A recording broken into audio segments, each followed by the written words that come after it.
Hi, boys and girls. Today I want to read you the story One Potato, Two Potato, and it's written by Cynthia DeFelice and pictures by Andrea Uren.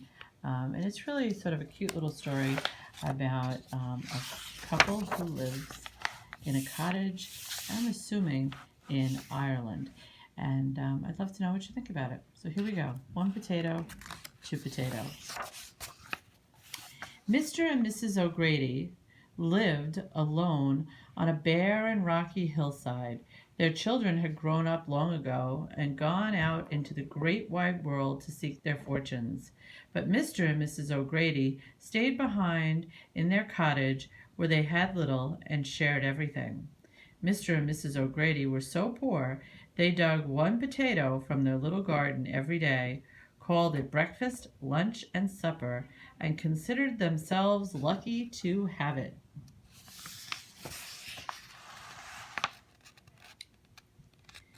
They were so skinny they could sit side by side on one chair to eat their meal, and it was a good thing too, because one chair was all they had. Mrs. O'Grady had only one hairpin. Together they had but one blanket full of holes and one raggedy coat, which they took turns wearing in the winter. They had just one candle, which they never burned. Every evening, as the sun went down and darkness was nigh, Mrs. O'Grady pretended to light the candle, and every morning when the sun rose and light filled their little house, she pretended to blow out the candle. They had one gold coin, which they were saving for a rainy day, and which they kept tucked under the straw of their mattress. Now Mr. O'Grady was as fine a husband as Mrs. O'Grady could have wanted.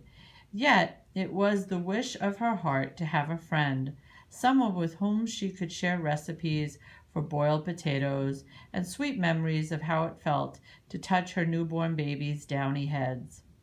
To be sure, Mrs. O'Grady was the finest wife Mr. O'Grady could imagine, yet he too longed for a friend, someone with whom he could discuss potato weevils and root rot.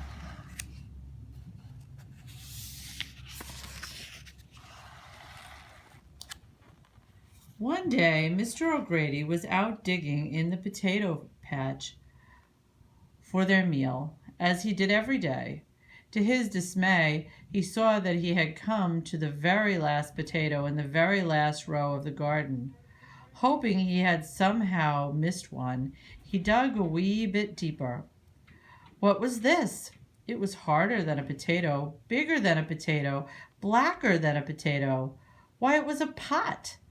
Mr. O'Grady was quite surprised that he had never come across it before in that tiny garden, and he wanted to show the curious object to his wife. Since he needed both hands to carry it, he put the last potato into the pot and started for home.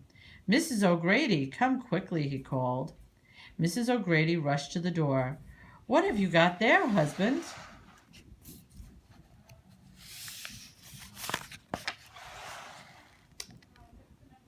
"Well," said Mr. O'Grady, setting the pot on the floor, "it's a pot."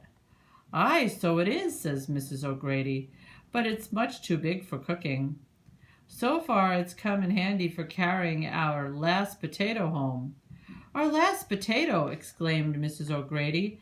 "Saints have mercy! Whatever will we do?" She leaned over the pot to reach for the potato. As she did, her hairpin fell out of her hair and into the pot. She paid it little mind, though, for inside the pot were two potatoes. She held them up.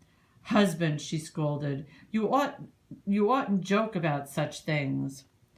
"But I wasn't joking," said Mr. O'Grady, befuddled by the sight of the second potato. "I put only one potato into the pot." Mrs. O'Grady smiled. "And only one hairpin fell into the pot. I suppose that now I will find two?" She reached into the pot and her face grew pale. When she withdrew her hands, they held not one, but two hairpins, exactly alike. "Husband, how can this be?" she whispered.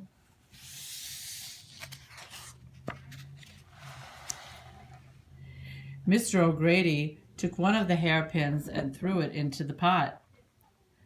Quickly, he reached back in and pulled out 2 hairpins.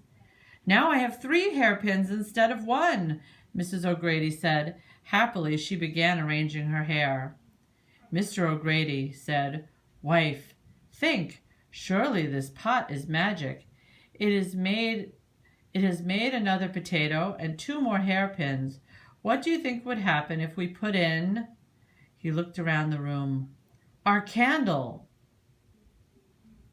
Mrs. O'Grady ran to get the candle and tossed it into the pot.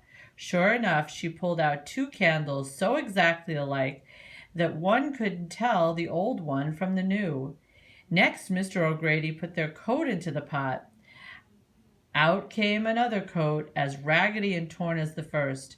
Then in went the blanket, and out came 2 blankets, with holes in the exact same places. Mrs. O'Grady hugged her husband. "We'll both be warm this winter," she said.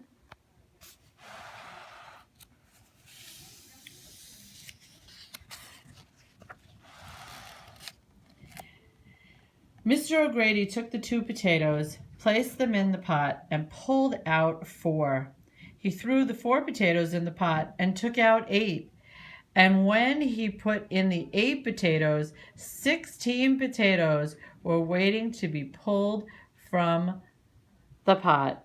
Soon the O'Gradys had enough potatoes for a feast. Mrs. O'Grady made herself a whole set of new hairpins and enough candles to light their nights through the darkest winter.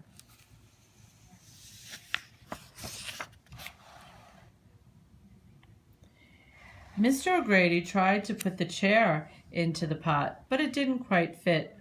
"No matter," he said. "One chair has served us well for a long time." But Mrs. O'Grady, who was a clever woman, had been thinking. She went over to the mattress and with trembling fingers took out the gold coin.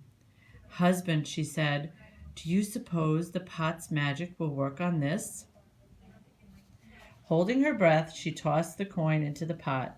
That 1 coin became 2, then 2 became 4, 4 became 8, 8 became 16, and soon the floor was covered with bright gold coins.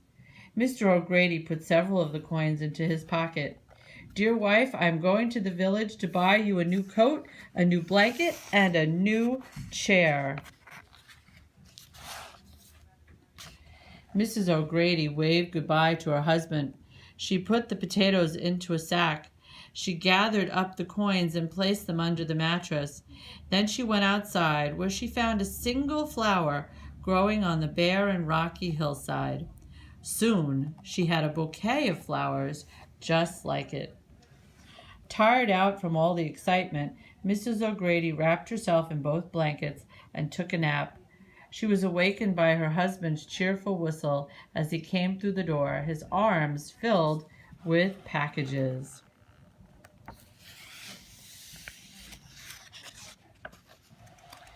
Eager to see what he had bought, Mrs. O'Grady ran to meet him. She tripped and fell.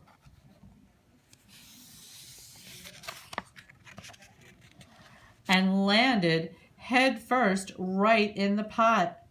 "Help me out of here, husband," she cried. Packages flew through the air as Mr. O'Grady raced over to the pot. There were his wife's skinny little legs sticking up out of the top, kicking back and forth.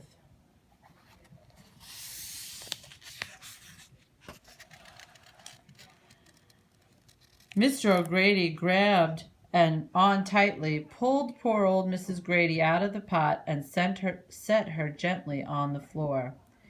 But saints have mercy, now there were 2 more skinny little legs kicking back and forth. Without thinking, Mr. Grady reached into the pot, grabbed those skinny little legs, and pulled out another Mrs. O'Grady, so exactly like his wife that he could scarcely tell the difference. "Oh dear, oh woe," Mr. O'Grady moaned. One wife is all I ever wanted.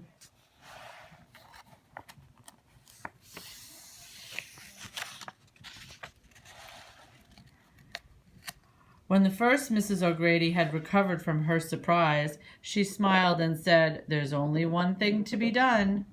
Mr. O'Grady pointed to the second Mrs. O'Grady. "Throw her back in?" "Not at all," said the first Mrs. O'Grady. "You, husband, must jump into the pot yourself." "Jump into the pot? But then there'll be two of me as well." "Quite so," said the first Mrs. O'Grady. "Then we will have a wife for each husband and a husband for each wife. And best of all," she added happily, "you will have a friend at last, and so will I." Mr. O'Grady thought for a moment. He took a deep breath and jumped headfirst into the pot. His worn leather boots stuck out of the top. Together, the two Mrs. O'Gradys grabbed on to the boots and pulled out Mr. O'Grady.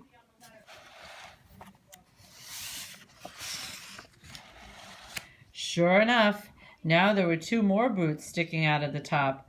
Both Mrs. O'Gradys grabbed onto those boots and pulled out another Mr. O'Grady, so like the first that they could scarcely tell the difference.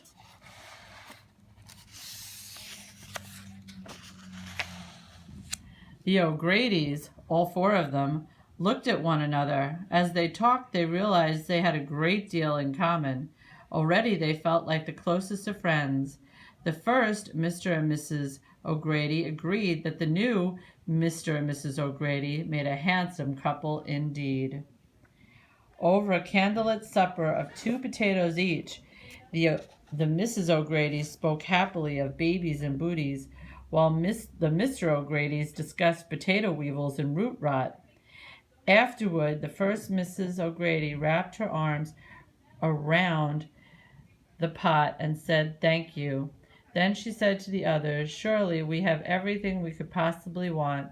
Let us bury this wonderful pot for someone else to find."